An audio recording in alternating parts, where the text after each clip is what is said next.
I moved into the townhouse in the fall of 2021, just as the leaves in Illinois turned brittle and the skies dimmed into the kind of gray that lingers for months. It was my first place truly alone. No roommates, no family. Just me, a job downtown, and a modest 2-story townhouse tucked in a quiet suburban complex. It wasn't glamorous, but it felt like independence. A small porch, 2 upstairs bedrooms, a basement that smelled faintly of dust and paint, and neighbors who mostly kept to themselves. Perfect for someone like me who valued peace and privacy. Or at least, that's what I thought. From the beginning, one neighbor stood out. Directly across the courtyard, there was a man I couldn't quite place an age to. Mid-30s, maybe 40s. He rarely spoke, rarely smiled. He always seemed to be watching from behind his blinds.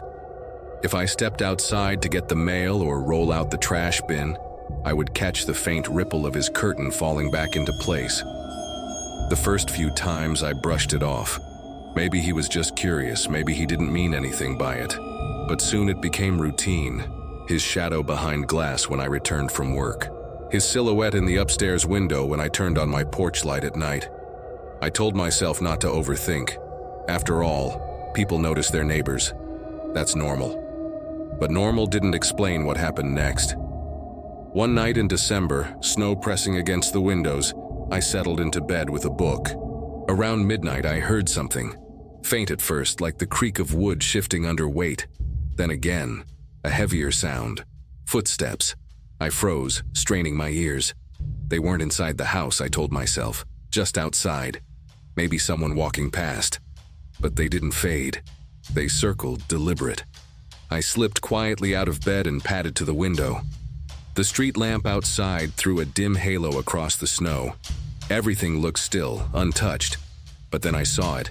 The faint impression of footprints in the fresh powder, leading around the side of my townhouse. My throat tightened. I grabbed my phone, hovered over 911, then stopped.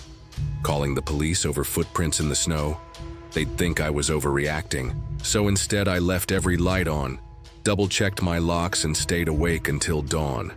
The noises didn't stop. Some nights it was the soft thud of movement outside my front door. Other nights the faint rattle of the doorknob like someone testing it. One morning I stepped out to find an empty coffee cup sitting neatly on my porch. I didn't drink coffee. I hadn't had visitors. I threw it away quickly, telling myself it could have blown over from the dumpsters. But deep down, I knew better. It was a Wednesday in late January when everything escalated. I came home late from work, chilled to the bone, and pulled into my usual parking spot. That's when I noticed the light in my living room window. I knew I had turned it off. I cut the engine, sitting perfectly still. The blinds were partly open, just enough to reveal the faint flicker of my lamp. And then, just for an instant, a shadow moved across the glass. Someone was inside. My chest seized. I didn't dare get out of the car.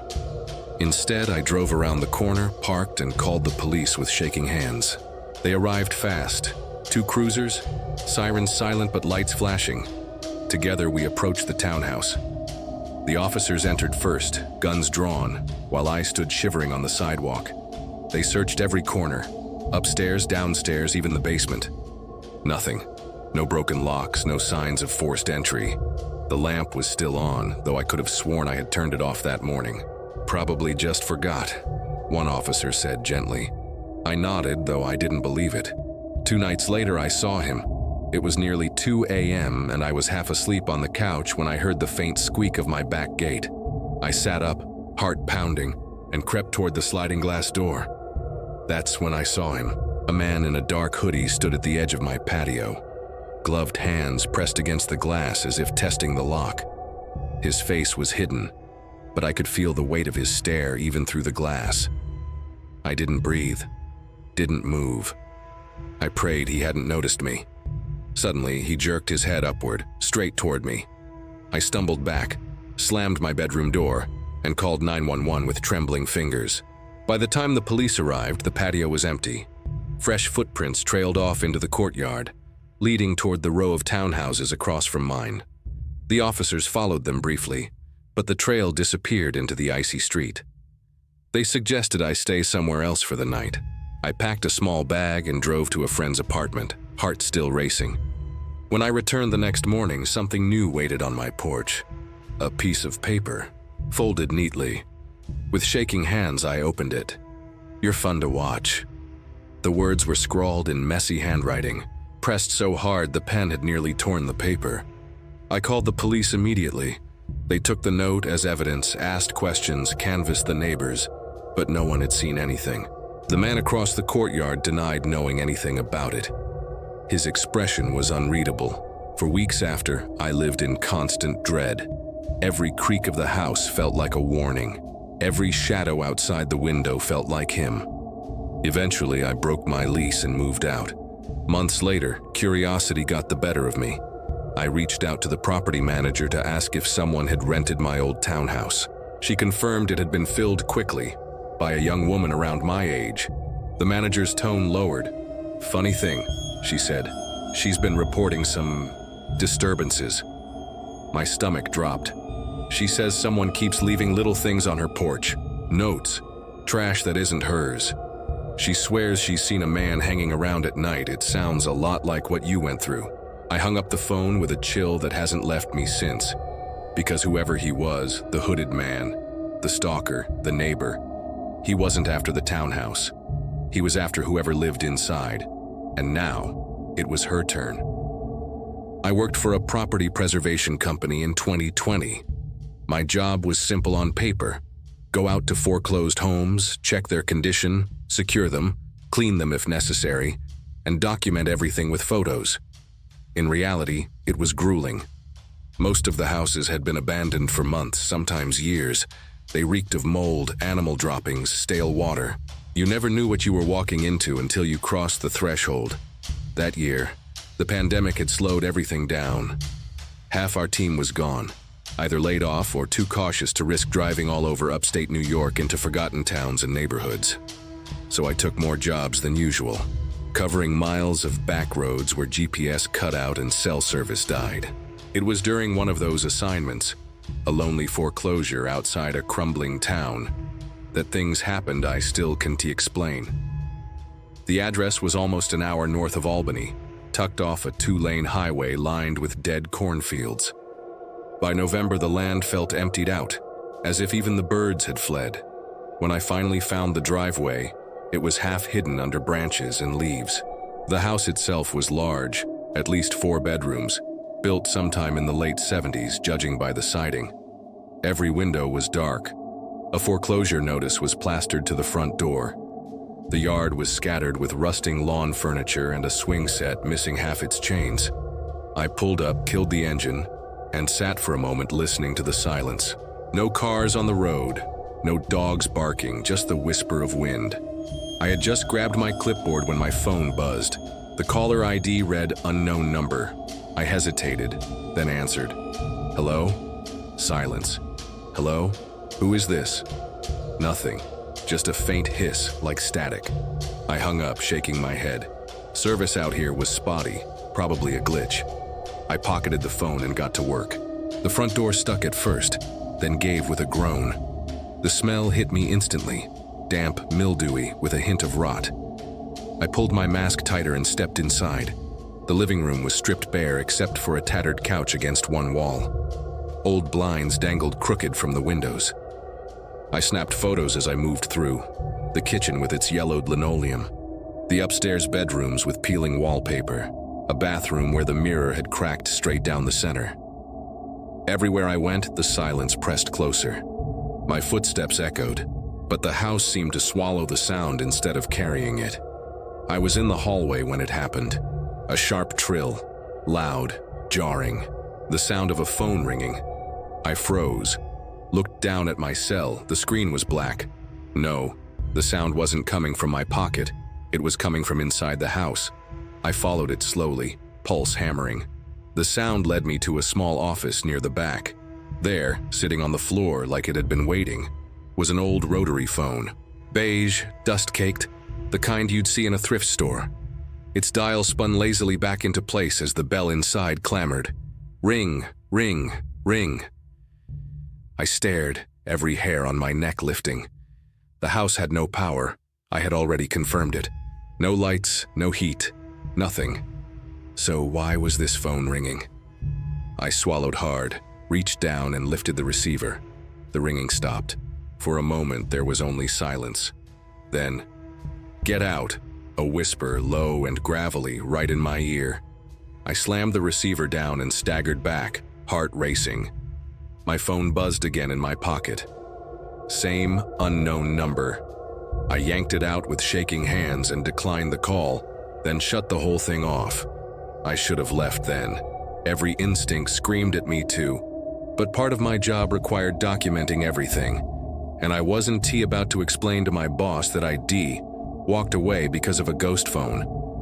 So stupidly, I kept going. The basement door was tucked off the kitchen, heavy and warped. It groaned open reluctantly, revealing steep wooden steps that plunged into shadow. The smell hit stronger here. Damp earth, mold, and something else I couldn't place. I flicked on my flashlight and descended. The beam caught shelves stacked with boxes, old furniture draped in sheets, and against the far wall, a pile of notebooks. Dozens of them, spiral-bound, stacked haphazardly like someone had been hoarding them. Curiosity got the better of me. I crouched and opened one. The pages were filled edge to edge with frantic handwriting. Repeated phrases scribbled over and over until the ink dug through the paper. "It's in the walls. Don't answer the phone. Keep the basement door locked."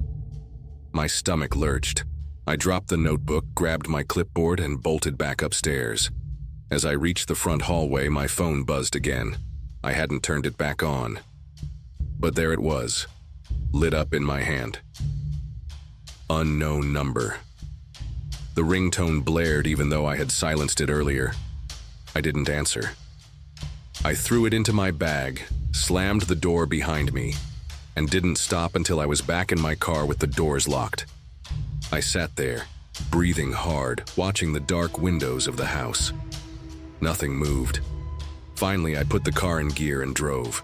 I didn't say anything to my boss about what I'd found, just filed the usual condition report and left out the details. But the images stuck with me. The ringing phone, the notebooks, that whisper telling me to get out. A week later, one of my co-workers took an assignment at the same property. I warned him casually that the place was creepy, but I didn't go into detail. He came back pale. "You didn't hear the phone?" he asked. I froze.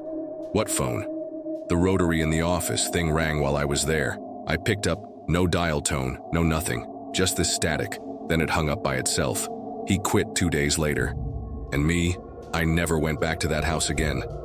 But sometimes, late at night when my phone buzzes, I hesitate before answering, because part of me expects to hear that whisper again. In 2019, I was renting a small one-story house in Michigan. It wasn't much, but for someone like me, single, quiet, not much of a social life, it was exactly what I needed. A place to call my own, with just enough space to feel independent. Mine wasn't immaculate, but it was tidy enough. The real draw was the rent. Cheap, almost suspiciously cheap for the area. I should have realized then that nothing good comes without reason. The first month was uneventful. I went to work, came home, cooked simple dinners, and watched TV until I drifted off. It was a routine that suited me.